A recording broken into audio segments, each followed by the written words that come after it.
Iran की तरफ से भी इसराइल पर लगातार हमले किए जा रहे हैं और खास करके जो परमाणु ठिकाने हैं उसको भी अब निशाना बनाया जा रहा है और परमाणु ठिकानों तक ये जंग पहुंच चुका है। नतांज पर इजरायली हमले के बाद ईरान ने जबरदस्त पलटवार किया है।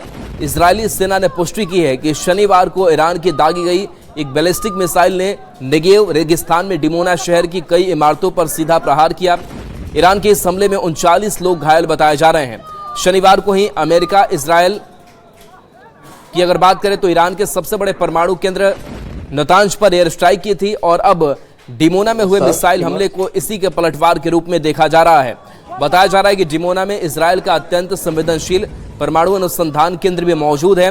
इस बीच ईरान के हमले के वीडियो सामने आया है जिसमें एक बैलिस्टिक मिसाइल ने डिमोना पर गिरते दिख रहा है। इस भीषण हमले के बाद कई इमारतें मलबे में तब्दील हो गईं।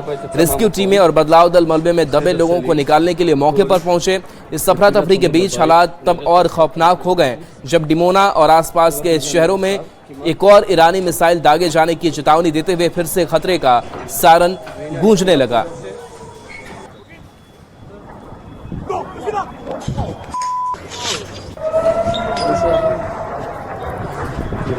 तो ये तस्वीर आपको हम दिखा रहे हैं इस घटनाक्रम से जुड़ी हुई 6 ईरान का मिसाइल हमले की तस्वीर जिसकी पुष्टि अब इजराइल की तरफ से भी की गई है कि कई उनके ठिकानों को बैलिस्टिक मिसाइलों से निशाना बनाया गया। दूसरी तस्वीरें डिमोना शहर की दिखा रहे हैं जहां लगातार ये मिसाइल अटैक होते रहे, कई इमारतें तबाह की गई। इस हमले में एटमी सिटी पर भी हमला हुआ है और इसके साथ साथ 35 से ज्यादा घायल इसमें बताया जा रहा है। हमला रोकने में इजराइल भी नाकाम साबित हुआ है।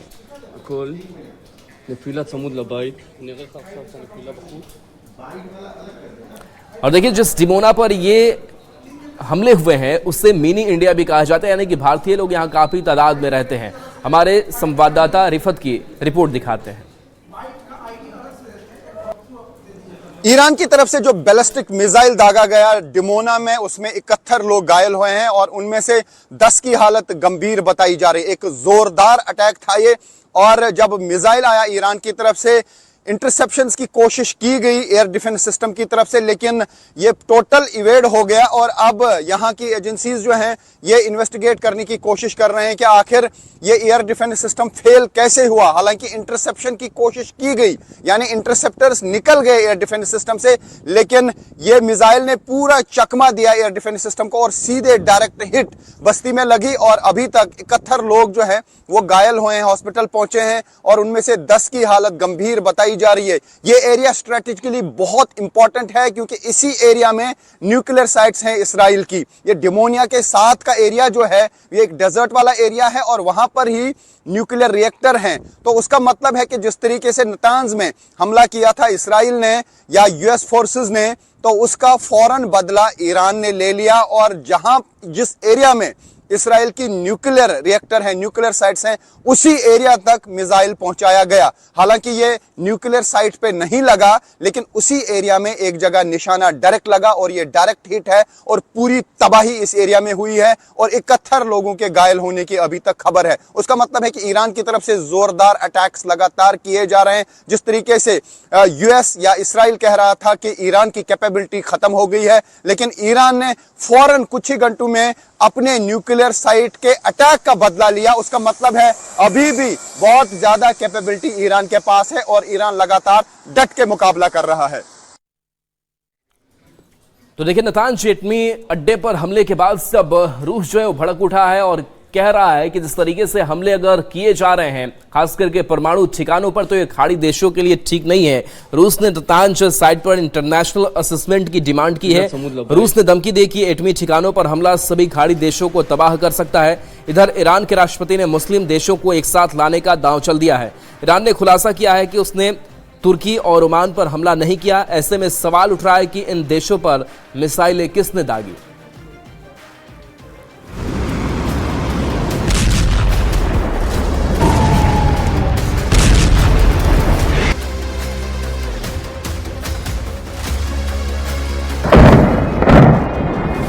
ईरान का नतांज एटमी अड्डा फिर अमेरिका इजराइल के टारगेट पर आ गया है।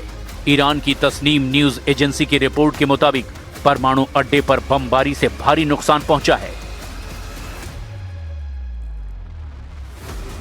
हमले के बाद नतांज साइट की तस्वीर ऐसी है जिसमें बैकअप टरबाइन जनरेटर तबाह हुए देखे जा सकते हैं। पावर सप्लाई की सपोर्ट बिल्डिंग भी बमबारी में झुलस गई है। अमेरिका इजराइल के हमले में नतांज साइट का इलेक्ट्रिकल सबस्टेशन जलकर राख हो गया है। जंगी जेट से ड्रॉप किए गए बमों ने नतांज अड्डे के पायलट फ्यूल प्लांट को भी बर्बाद कर डाला है।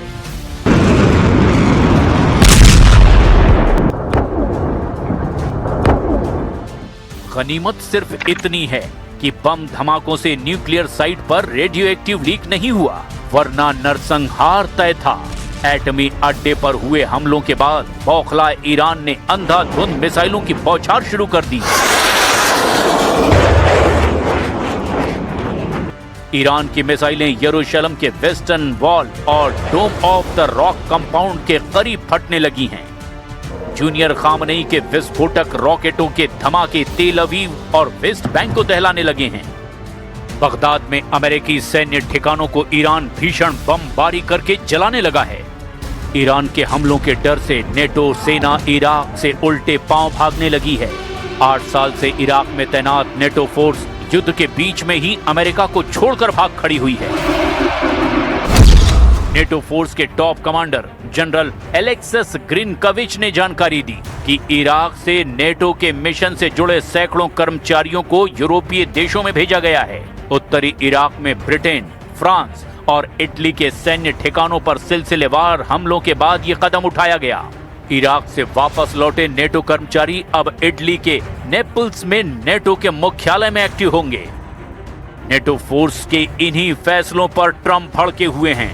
उन्होंने युद्ध में साथ न दे रहे नेटो सदस्यों को कायर तक कह दिया है। हालांकि इसके बाद भी किसी नेटो देश ने युद्ध का रिस्क लेना सही नहीं समझा, जिसके बाद ट्रंप ने फिर से हॉर्मुज में नेटो से मदद मांगी है। हॉर्मुज में अमेरिका की मुश्किलें बढ़ने के बाद ब्रिटेन ने बड़ा कदम उठाया है। प्रधानमंत्री कीर स्टारमर ने अमेरिकी सेनाओं को ब्रिटेन के सैन्य अड्डों से ईरान पर हमले का लाइसेंस दे दिया है। अमेरिका अब RAF फेयरफोर्ट और हिंद महासागर के डियोगो गार्सिया बेस का इस्तेमाल हॉर्मुज स्ट्रेट में डिफेंस के लिए कर पाएगा। युद्ध का एपिसेंटर अब स्ट्रेट ऑफ हॉर्मुज बन गया है, जहां ईरान सब पर भारी पड़ रहा है। लेकिन ट्रंप हॉर्मुज स्ट्रेट पर कंट्रोल का मिशन शुरू कर चुके हैं। अमेरिका ने अपने सबसे विध्वंसक हथियारों को वॉर जोन में भेजना शुरू कर दिया है। ट्रंप ने बॉक्सर एम्फीबियस रेडी ग्रुप और 11वीं मरीन एक्सपीडिशनरी यूनिट को हॉर्मुज पर कंट्रोल के लिए भेजा है, जिसके साथ USS पोर्टलैंड और USS कॉनस्टॉक ट्रांसपोर्ट डॉगशिप भी भारी भरकम हथियारों को लेकर पहुंचे हैं। इन तीनों जहाजों पर 4000 से ज्यादा मरीन्स और सैनिक तैनात हैं। USS बॉक्सर पश्चिम एशिया पहुंचकर USS त्रिपोली से जुड़ जाएगा।